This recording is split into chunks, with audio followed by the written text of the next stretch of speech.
गजब कमाज लचके आज लागता रू सब हीरोइन सन से हटके आ गजब कमाज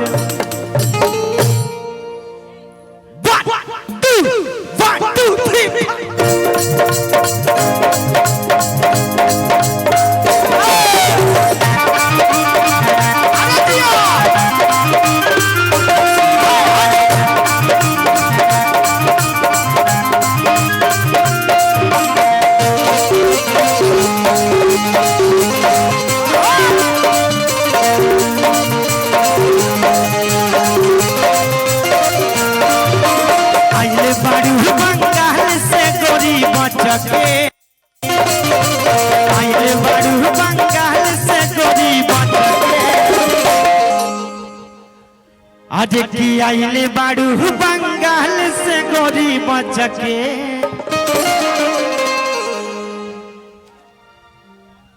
आज आइले बाड़ू बंगाल से गोरी बचके आ गजब कमर लचके आ पतली कमर लचके आ गजब कमर लचके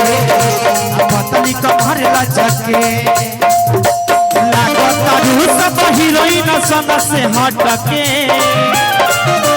लागता रू सब हीरोइन सन से हटके का भैया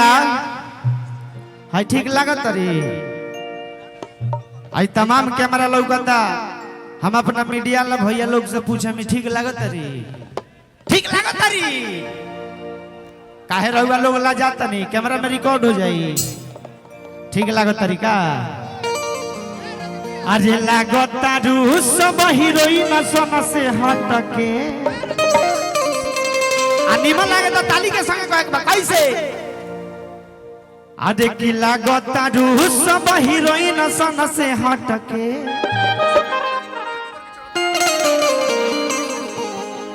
अच्छा ए भैया लाइटवा व्हाइट कर दी ना तो कहाँ चढ़ पाई व्हाइट कर दी और जितना कैमरा लागल ना सारा प्रोग्राम वही लोग के हक में करी काहे कि उहे लोग बहुत दूर दूर ले पहुंचा सकता है रउर लाइट खाली श्री राम मठिया के लोग देखिए तो काम ना चली पूरा हिंदुस्तान के लोग के देखे के चाहिए तो ये काम जब सामने वाला भाई लोग के लौकी तबे जाके होई कहेंगे कैसे आज की लागता रू सब हीरोइन सन से हटके आज लागता रू सब हीरोइन सन से हटके गजब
आज की हिले कमर तब आज हिले लाऊपा आज साचो रसीली बाड़ू सबका से सुपर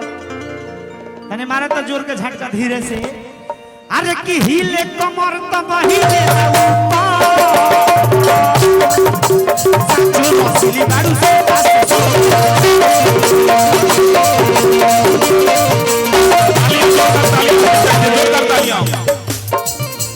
लइका तो लइका बुढ़ाओ के मनवा सन भोजपुरी के गायक सब अपने देखिए लइका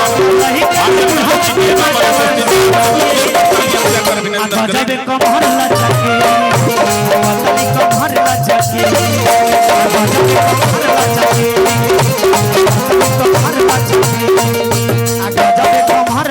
के